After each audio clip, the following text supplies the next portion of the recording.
Thank you for choosing THV 11 tonight. We hope you've been enjoying your Saturday so far.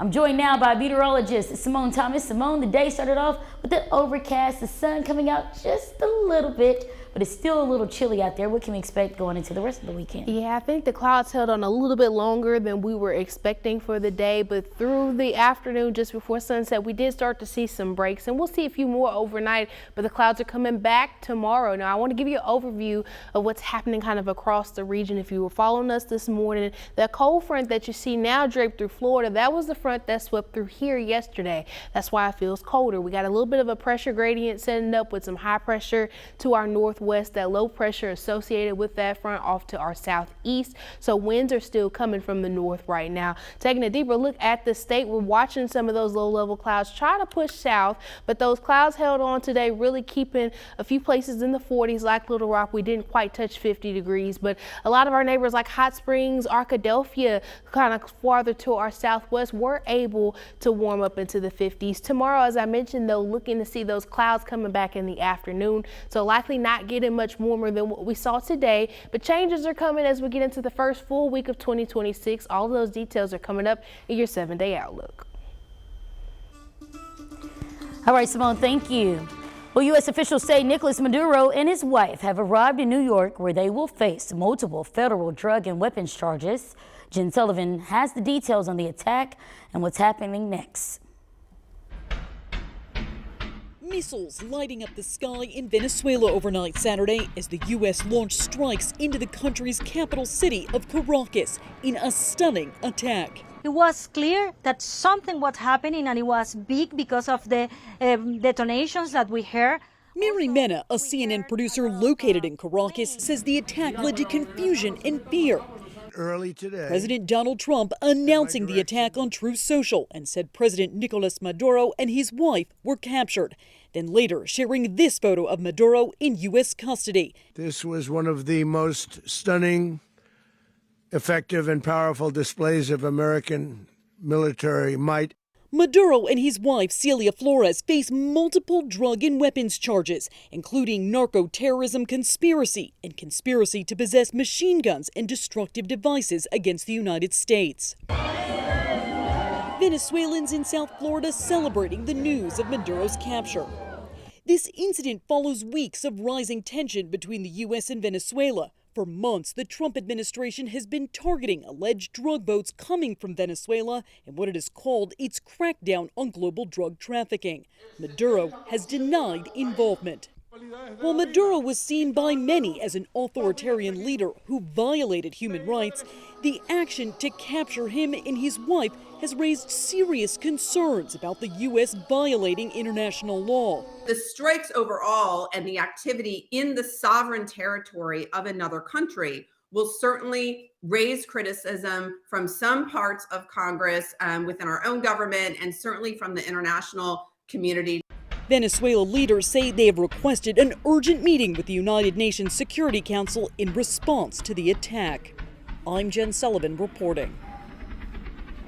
Well, President Donald Trump is also reacting to reports of more people being killed in Iran during anti-government protests, posting on social media that the U.S. would come to the protesters' rescue and American forces were, in his words, quote, locked and loaded. Now, the threat came in after an Iranian news agency said 5 people were killed and 17 injured on protests on Thursday. People in Iran took to the streets to protest against economic hardship as inflation skyrocketed and Iran's currency dropped to record lows. A search is underway for the suspect involved in the shooting death of a prominent Ohio dentist and his wife in their home. The bodies of Spencer Tepe and his wife Monique were found Tuesday after a welfare check at their Columbus home. Authorities say their 2 young children were inside the home at the time. However, both children were found unharmed. Detectives say that no gun was found at the scene, and they are investigating the deaths as a double homicide. Colleagues notified police when Tepe did not show up for work on Tuesday. Arkansas State Police have identified a Peterbilt truck as part of a hit and run with a Dodge Charger. The incident happened Tuesday morning around 11:30 on I-530 southbound near mile marker 34. A driver of the Peterbilt truck hit and Dodge Charger, forcing it off the interstate, where it then crossed over southbound lanes, overturned, eventually stopping into trees. An investigation remains underway. Well, did you make any New Year's resolutions? We love to, of course, make them, but sometimes they can be hard to keep. THV11's Carter Threet spoke with experts here in the Natural State about how you can stay motivated and accomplish your goals in 2026. What is your New Year's resolution? When you ask that question in Little Rock, you get all kinds of different answers. To be more healthy. I want to read more books. To learn how to ride my bike.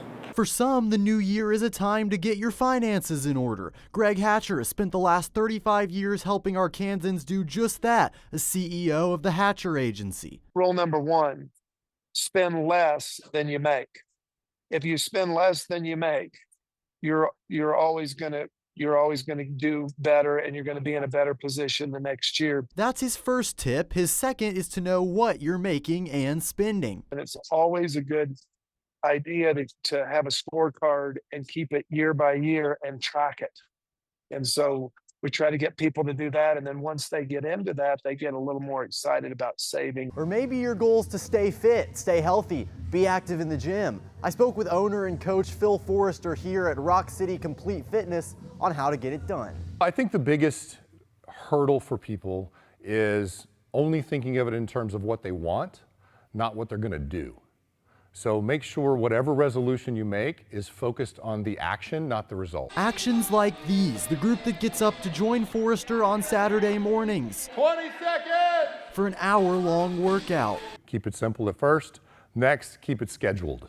Put it in your schedule, make it a priority, make it important, and then make sure whatever system you're installing will sustain your worst day, so that you have the chance to get through it. So whether it's staying healthy, improving your finances, or something else, they may not be all that different. Saving money is like losing weight. The key is to get started. For THV11 News, I'm Carter Thweet.